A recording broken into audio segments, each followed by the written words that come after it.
Se apresenta pra gente e apresenta também, por favor, o que é o seu trabalho, o que você faz hoje.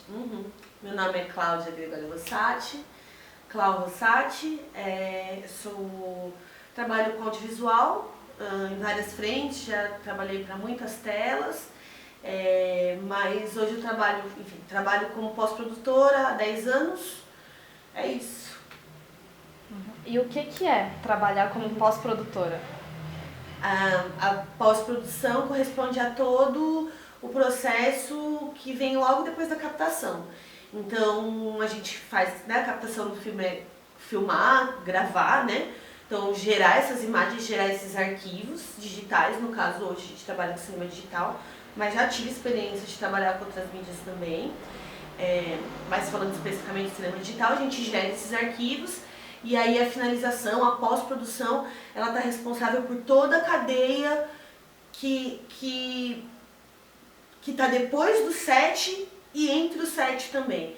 Né? Então o set é o lugar onde a gente capta, né, as nossas imagens, e aí a pós-produção cuida dessa cadeia, que vai do set até o filme ou vídeo, enfim, ir para o cinema, para a TV, e aí ela se divide em alguns aspectos, assim, em algumas subcategorias. E como foi que você começou a estudar e trabalhar nessa área e chegou até esse lugar da pós? Eu comecei a trabalhar com comunicação bem nova. Eu fui estagiária aprendiz desse programa do governo e tal, que tinha junção com a minha escola. Eu era aluna de escola pública e fui estagiária aprendiz da Rádio 89 pela ONG Escola Cidade Aprendiz, do Dimenstein. E lá dentro eu estagiava no jornalismo e aí, enfim, até eu trabalhar na rádio eu nunca tinha pensado em trabalhar com comunicação. Na verdade isso parecia uma coisa bem distante, porque eu sou uma pessoa oriunda da periferia de São Paulo, então venho de uma família de classe média baixa, mas uma de classe baixa mesmo. E aí eu não imaginava que eu pudesse trabalhar com audiovisual, isso não era minha primeira possibilidade. Mas aí dentro da Rádio 89 isso me caiu a ficha e também tinha uma questão espacial, assim, né? Porque a 89 ela fica no bairro do Paraíso, que é muito pertinho da Vila Mariana. Eu sou de Pirituba, é um outro lado da cidade, assim, ali é uma região central, eu sou ali quase do extremo oeste, perto do Jaraguá e tal. E daí, começando, por causa da rádio, de estar frequentando aqueles lugares, eu passei a frequentar a Cinemateca Brasileira também. E aí ali eu conheci algumas pessoas, fiz alguns amigos e comecei de fato a me interessar por cinema.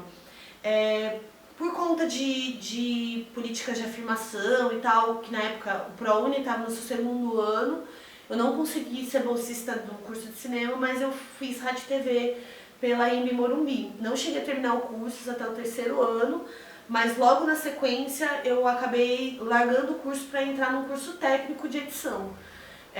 E aí já não sei exatamente por que me ocorreu trabalhar com edição. Na verdade, assim, eu acho que na faculdade eu percebia que tinha uma diferença bem grande entre eu, que estava lá como bolsista, eu era uma das únicas, porque ainda estava no começo do programa, e as outras pessoas que frequentavam aquela universidade. E eu achava que eu não ia ter oportunidade, por exemplo, de fazer o que a maioria das pessoas que estavam ali queriam, que era sair dali e dirigir seus próprios filmes.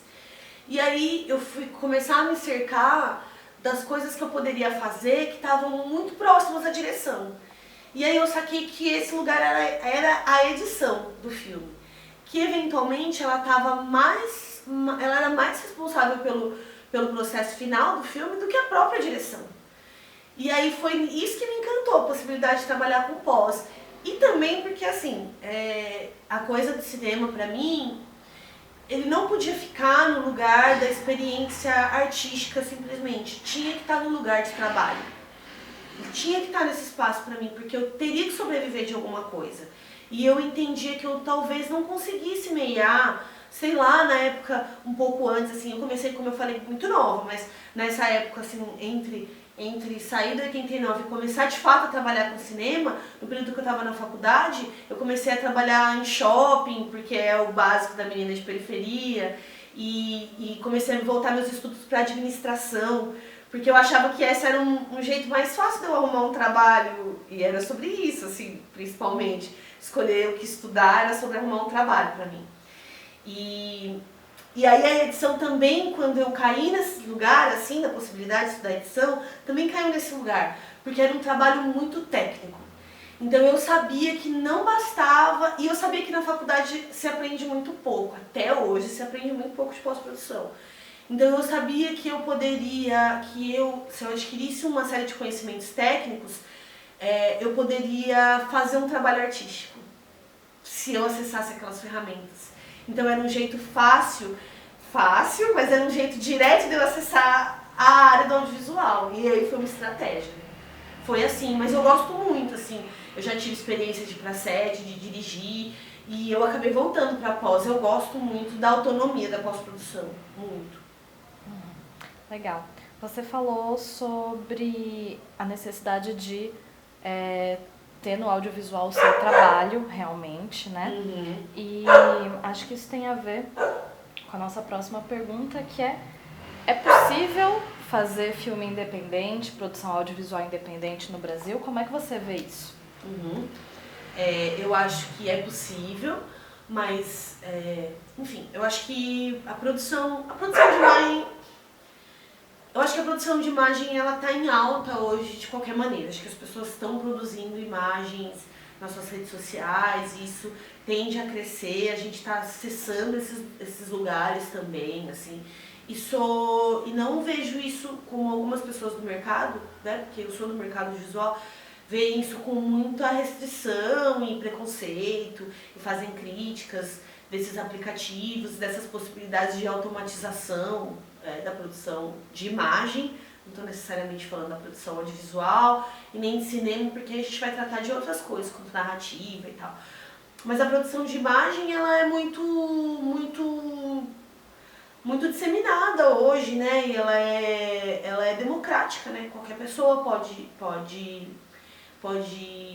produzir imagens, e eu acho uma coisa muito boa, porque, assim, claro, tem coisas boas e coisas ruins, sempre. Mas eu acho, de modo geral, uma coisa muito boa, porque é a possibilidade de a gente contar as nossas próprias histórias. Isso é mais do que uma coisa boa, é uma coisa importante que o Brasil ainda precisa aprender a fazer, assim. A gente é muito reflexo de uma estética que nos foi imposta de algum lugar, assim, muito dessa referência imagética que eu falo. De referências de novela, etc. Acho que o cinema nacional é muito mal compreendido, mal distribuído, N questões aí nesse lugar. Mas acho importante que nós possamos produzir imagens e possamos produzir audiovisual de maneira independente. E daí, independente de ter financiamento ou não, porém, como todo mundo precisa pagar os seus boletos, e mais do que isso, precisa necessariamente, às vezes, né? Muitas vezes, eu acredito que as pessoas podem ter intenções diferentes na vida, mas muitas vezes precisam exprimir e colocar para fora suas produções artísticas. É interessante quando a gente consegue financiamento para isso, assim, produção de cultura. Então aqui, mais uma vez, a valorização da produção cultural no Brasil, assim. Então, a princípio, a maneira mais coerente de fazer isso seria através de políticas públicas, né? Então, que a gente tivesse fomento mesmo, né? Que esses financiamentos viessem, que esse dinheiro escoasse mesmo, porque a cultura, ela é um investimento, né, na verdade, não é só uma coisa que você dá dinheiro, volta muito, né, em dinheiro mesmo, em bilheteria e em imagem, né, de uma nação, do povo brasileiro, enfim, da história do Brasil, sei lá o que é isso. Então é muito valorosa, mas ainda é muito difícil fazer cinema independente no Brasil, e acho que infelizmente deve ficar ainda um pouco pior ainda para os próximos anos. Assim, para o próximo ano a gente não tem uma expectativa muito boa, e acho que tende um pouquinho a piorar. A gente tem um cenário político muito complicado para a questão da cultura, para a questão do audiovisual, assim, não tá fácil. Mas ao mesmo tempo é isso, fico aqui, né? Fica aqui meu manifesto. Acho que todas as pessoas precisam contar suas histórias. Se esse é se é uma pulsão, elas precisam criar meios de contar suas histórias, assim. Pergunta de novo. Que dica você daria para alguém que está começando na área e que venha de um lugar como o seu, da classe trabalhadora, e que queira trabalhar, né, com audiovisual, mas que queira também contar a sua história por meio de um vídeo, de uma criação artística? Tá. Eu acho que... Vários desafios. Agora, pô, caiu. Nunca mais volta. Eu acho que a primeira coisa, assim, como qualquer pessoa, se tiver em transição de profissão ou mesmo tiver um momento ali de decisão, né, de qual área pretende se formar ou atuar, a primeira dica sempre vai ser a mesma, que é estudar, né? Então, se cercar de ferramentas que possibilitem o seu trabalho, assim. E acho que é isso, assim, pelo menos com a pós-produção, acho que com toda a cadeia do audiovisual, o processo de estudo, ele é permanente. Então, assim, um processo que eu faço hoje, ele não vai ser o mesmo que eu vou fazer daqui a 2 anos, certamente. Se eu posso falar isso, com certeza. Porque a tecnologia está em desenvolvimento, porque a edição que eu faço hoje não vai ter necessariamente o mesmo apelo do que a edição que eu vou fazer daqui a 2 anos, daqui a 5 anos. Então, claro, toda a bagagem ela é bem-vinda, mas o estudo ele é constante. Então, para uma pessoa que quer começar, a minha dica é a mesma dica do que para a pessoa que está na área. Se mexe, assim, tipo, estuda e produz. Porque também tem isso, assim, sabe? Muitas vezes vai cair, claro, foi o que eu falei, assim, não vou aqui ficar levantando a bandeira para ninguém trabalhar de graça, ou mesmo necessariamente ficar produzindo imagens para outras pessoas. Não é sobre isso. Mas a gente também pode se cercar como uma comunidade, eventualmente, sabe? Então, por exemplo, eu faço, dentro do meu próprio trabalho, alguns equilíbrios políticos, por assim dizer. Então, alguns artistas com quem eu quero contribuir, eu posso não cobrar, ou cobrar um valor muito aquém do que eu cobraria, ou tentar ajudar em fragmentos do processo de trabalho, só para viabilizar coisas que eu acho muito importantes que existam, entende? Porque, por outro lado, eu vou estar trabalhando com milhões de coisas que necessariamente eu não... Pelo menos hoje, enquanto pós-produtora, claro, né? Mais uma vez, se eu for realizar um projeto que é meu e tal, vai estar muito nesse lugar. Às vezes já aconteceu de eu gastar do meu próprio dinheiro para produzir alguma coisa. Assim, eu não recomendo, digo, não é o ideal, embora uma coisa eu tenha que dizer. A não ser que você vá fazer uma coisa muito simples para sua rede social, que seja uma coisa muito pequena, provavelmente algum custo você vai ter. Nem que você pensasse o custo do seu celular. Tudo bem, não é a função principal, não é fazer um filme. Mas algum custo você vai ter, nem que seja em tempo, nem que seja se cercando dessas ferramentas, parando para estudar alguns processos, né? Porque é isso. Então, por exemplo, né, a própria ideia da gente estar aqui dando uma aula, e aí a gente está aqui conversando, na verdade, putz, se eu fosse fazer uma aula, a gente teria que dividir cada processo, porque são inúmeros. Uma outra coisa que é interessante a gente parar e pensar é que o audiovisual é uma arte coletiva. Ele pode ser individualizado, centralizado, você pode centralizar e dividir os processos de um jeito diferente, mas ele é interessante que ele seja uma arte coletiva. Ele ganha muito, ele ganha em diversos aspectos quando você consegue juntar pessoas para contribuir com esse processo, porque é trabalhoso. Se você quer mesmo fazer um filme e se cercar de tudo, é trabalhoso. E aí, falando de coisas... Você ia fazer mais uma pergunta? Eu ia fazer uma pergunta, mas se você quiser continuar. Eu não sei se eu estou adiantando alguma coisa. Não, tudo bem. Então eu vou perguntar. Tá bom. eu quero contar uma história, eu quero fazer um filme e ele vai ser independente. Por onde eu começo? Como é que faz para viabilizar isso? Tem um passo a passo? Não? Tem alguma dica?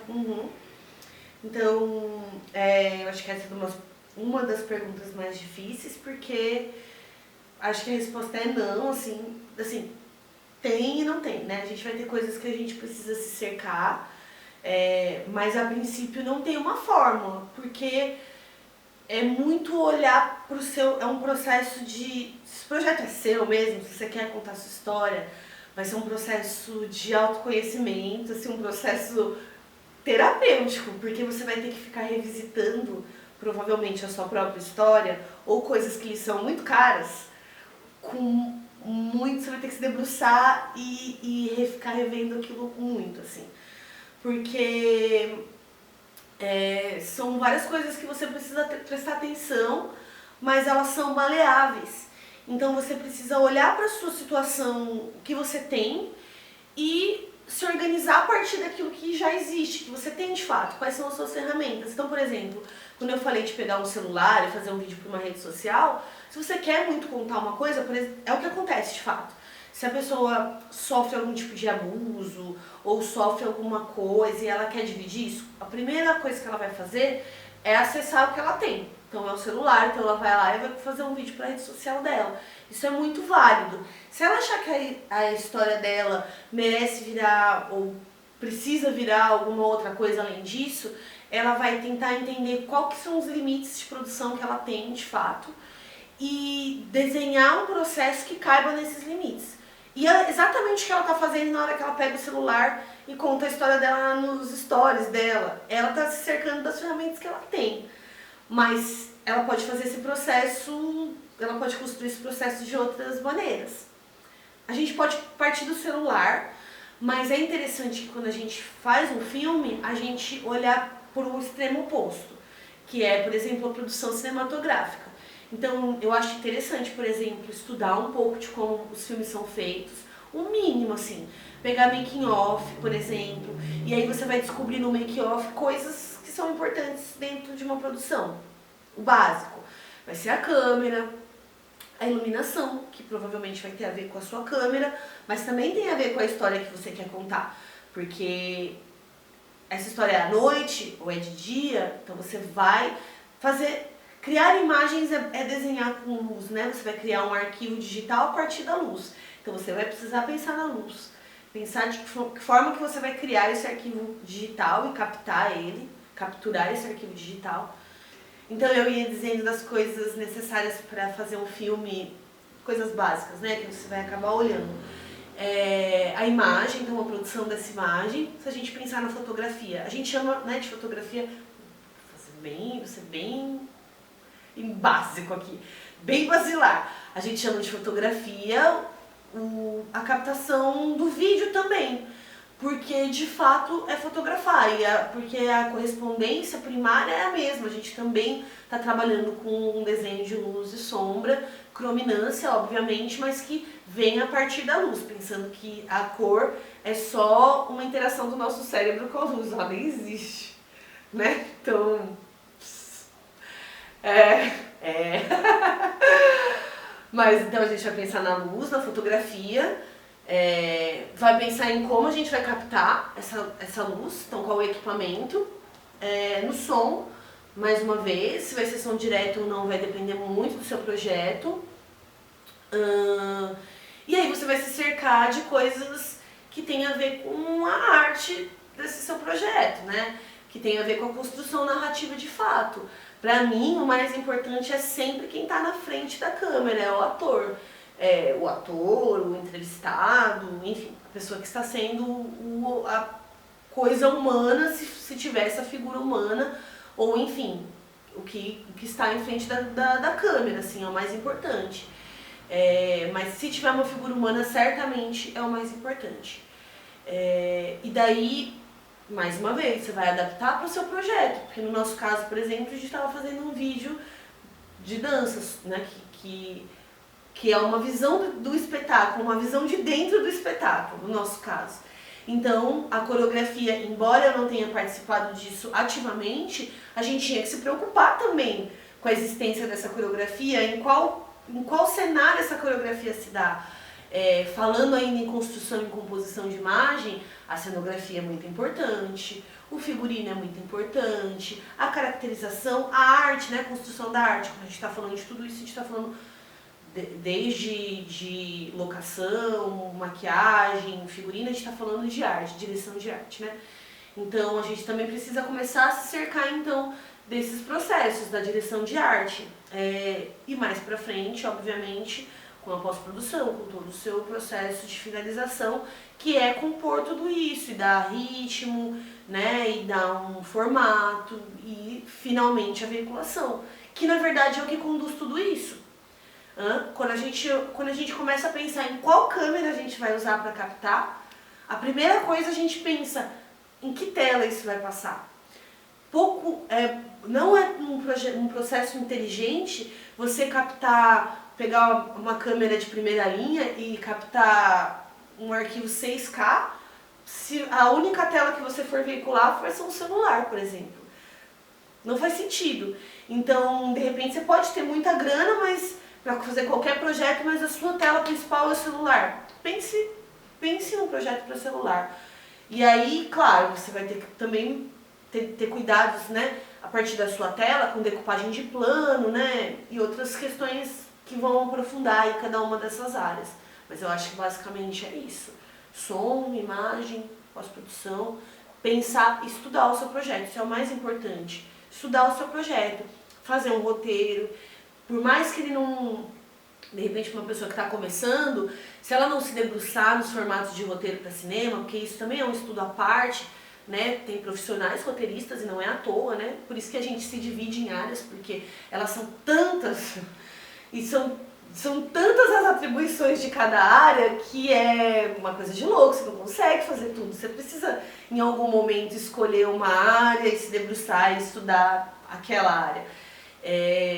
Mas se você tem vontade de fazer um filme, não tem, de repente não quer se debruçar em fazer roteiro, pelo menos se cerca de fazer escaletas, de organizar o seu projeto de alguma maneira, seja da forma como você quer que ele seja veiculado, até da maneira como você quer que ele seja captado também. Um roteiro de captação também é importante. E, bom, você começou a falar um pouquinho do processo do Danças Afroatlânticas. Conta pra gente como foi pra você trabalhar nesse projeto e o que você tá fazendo dentro dele. Esse é um projeto um pouco diferente, assim, pra mim, porque, pelo menos, né, das coisas que eu venho fazendo, porque é isso, assim, hoje, que nem eu falei, né, eu faço uma certa compensação, então hoje eu atuo em muitos projetos independentes, muitos projetos de coletivos e tal, diversos mesmo. E esse projeto ele veio diferente porque eu conheci, né, uma das pesquisadoras, no caso você, e aí veio a partir dessa experiência, né, da Mari saber que eu trabalho, você, a Mari, você saber que eu trabalho com vídeo, e aí me chamou, a gente começou a fazer um projeto para quarentena, na verdade a gente começou dessa maneira, fazendo um projetinho para quarentena, um vídeo para um edital, com câmera de celular, justamente isso que a gente estava falando, né, de não deixar de fazer um projeto independente da câmera. A gente estava em plena quarentena, né, porque agora isso tem sido flexibilizado de várias maneiras, seja guardando alguma distância que nem a gente está aqui, ou de, sei lá, né, de outras formas, mas era em plena pandemia, né, então a gente não tinha outros recursos, pelo menos naquele momento não existia a possibilidade de eu estar lá com a minha câmera, ou de eu chamar uma profissional, que foi o caso das Danças Afroatlânticas. Eu chamei uma profissional fotógrafa e fiz questão, porque mais uma vez esse não é o meu expertise, não é meu processo. Lógico, eu estudo a fotografia, mas dentro da pós-produção. Não é o meu processo de pesquisa, e eu acho muito importante valorizar o trabalho de outras pessoas. E sempre que a gente tem a possibilidade de financiar, né, o trabalho de outras pessoas e dividir mesmo, né, descentralizar algumas coisas. Enfim, a gente não tinha essa possibilidade. Então veio a única coisa que todo mundo estava fazendo, né, da Globo até, que era a utilização de celulares e gadgets e tal. O que eu acho muito interessante, por sinal, assim, acho uma inversão interessante, acho interessante essa coisa da pandemia, porque aí cada vez mais a gente consegue naturalizar essas imagens de pouca qualidade, sabe? Eu acho foi uma coisa boa aí, se tem alguma coisa boa, não tem, né? O projeto Danças Afroatlânticas foi um pouco diferente, tá? Minha atuação também está sendo um pouco diferente, porque eu tô dirigindo, mas não tô ao mesmo tempo, porque eu já tinha feito direção de set em algumas oportunidades na minha vida, enfim. Também é um processo de pesquisa, mas que vem de uma coisa experimental e tal. E aí no Danças Afroatlânticas isso aconteceu de uma maneira um pouco híbrida. Eu comecei, então, entrando no projeto, tendo o convite da Mari, me chamando para fazer edição de pequenos vídeos de celular, que foram captados na quarentena para um edital, desses editais de sufoco, de alívio, né, da pandemia. Nós estávamos em plena quarentena, então não existia de maneira nenhuma possibilidade de alguém ir captar e levar sua câmera e tal. Então a gente usou as ferramentas que a gente tinha, que no caso eram os celulares de cada um dos dançarinos, que fizeram ali sua captação e tal. E aí eu editei, montei e finalizei esse vídeo para o edital. Aí nisso a Mari, né, e a equipe, o grupo, conheceu um pouco mais do meu trabalho, né, e a gente começou a se relacionar nesse lugar profissional e tal. E daí veio o convite, né, a partir da não possibilidade, mais uma vez, né, com a pandemia, da não possibilidade, ou enfim, da postergação desse espetáculo enquanto um espetáculo de montagem de palco, então da impossibilidade trazida pela pandemia do Covid. A Mari me apresentou essa adaptação, então, do projeto, da possibilidade de adaptação do projeto para um produto audiovisual, né, para uma peça audiovisual. E aí a gente conversou um pouco de como isso poderia ser feito, e aí a Mari, que está aqui na minha frente, ajudou muito na produção, então a gente se dividiu de um jeito bem guerrilha, assim, bem cinema de guerrilha. Eu já tinha tido essa experiência em outras oportunidades, eu já tive um coletivo de amigos e tal, que a gente produziu 2 filmes, e era bem isso, assim, porque a galera que estava envolvida não era necessariamente do audiovisual. Então era bem esse lugar, assim, de delegar algumas necessidades e as pessoas criarem quase grupos de trabalho e saírem atrás das necessidades básicas. Então, no nosso caso, por exemplo, tinha coisa muito importante da gente ter a locação e de saber aonde que isso ia acontecer. Tinha uma série de questões que tinha a ver com a dança em si, que era onde esses movimentos iam acontecer. E aí essa foi uma preocupação, acho que inicial, e acho que esse é um bom processo, assim. Isso, claro, porque o roteiro ele já existia, a história já existia, porque ela vinha do espetáculo, né? Então a gente criou uma adaptação que tinha a ver com uma tradução imagética, né? Então, do que ia se transformar esse espetáculo, como que a gente ia colocar isso em imagem e som, né? Então trazer, o espetáculo também é isso, né? Mas como que a gente ia trazer isso para uma outra proposta de filme de dança, né? Então a pergunta é, como está sendo para você a experiência de trabalhar com vídeo dança? Tá sendo uma experiência bem diferente, nova, e uma coisa que eu queria muito fazer. Eu acho que eu cheguei a comentar isso no primeiro vídeo que a gente fez juntos, que eu tinha muita vontade de fazer alguma coisa nesse sentido, assim, porque, sei lá, referências, assim, eu gosto muito de videoclipe, por exemplo, que sempre, né, muitas vezes tem esse trabalho do videodança, né, que se confunde um pouco, mas que tem ali, né, a coreografia como, né, o centro, o objeto de observação, né, e isso me interessava muito por conta da coisa do movimento mesmo, e como que isso dialoga no movimento do filme e da fotografia, né, como você compor tudo isso. O movimento do corpo, mais o movimento da música, do ritmo do filme. Então toda essa pesquisa me interessa muito, então essa experiência está sendo genial para mim, assim. Além, claro, né, tem a coisa da gente estar muito entre amigos, assim, felizmente, né, que é um privilégio, é muito bom. Claro, né, a gente tá sempre se cercando de pessoas que têm, né, uma pesquisa séria, profissionais, obviamente, mas também essa coisa entre amigos, então a gente tem, sei lá, consegue compartilhar muitas coisas, então, sei lá, pra mim tá sendo genial. A gente tá no processo ainda, né, ainda tá acontecendo. Quais especificidades a linguagem da dança traz para o seu trabalho com vídeo? Eu acho que possibilita, por exemplo, a coisa mesmo de trabalhar essa coisa do movimento, do próprio movimento de câmera, né? Então, a pessoa que eu chamei é uma pessoa que eu tinha, já conhecia o trabalho dela, então sabia do repertório imagético dela e também dos interesses dela, né? E então a gente trabalhar bastante essa coisa do movimento de câmera junto com a dança. E é isso, assim, acho que é esteticamente uma matéria-prima muito rica, assim, muito rica, de composição.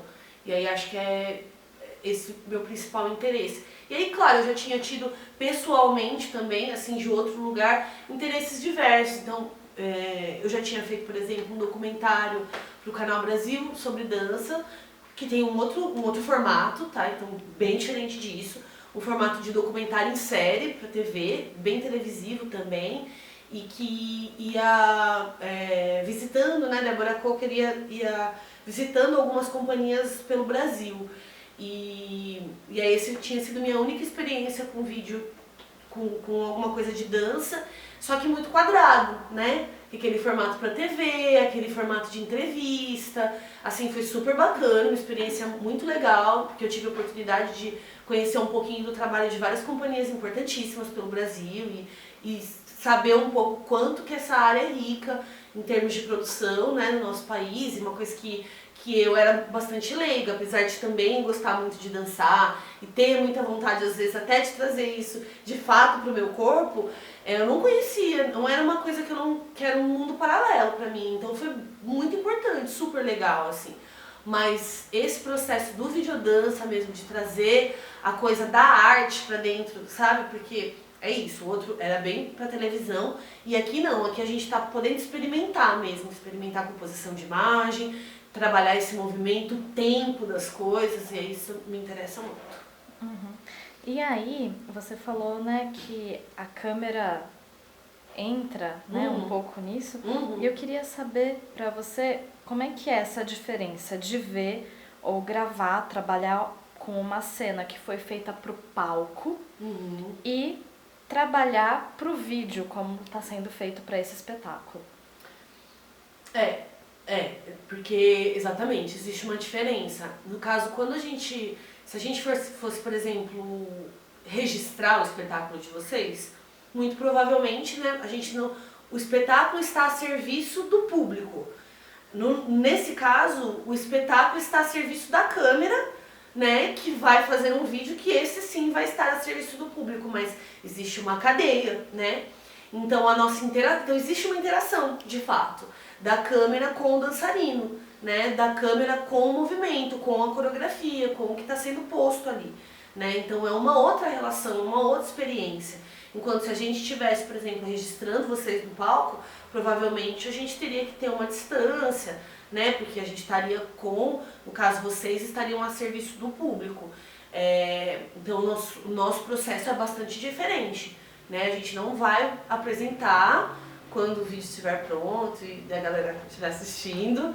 Não vai ser a mesma coisa de estar no palco, vai ser uma experiência mais íntima, porque é essa a ideia, né? De você estar dançando ali junto com os dançarinos.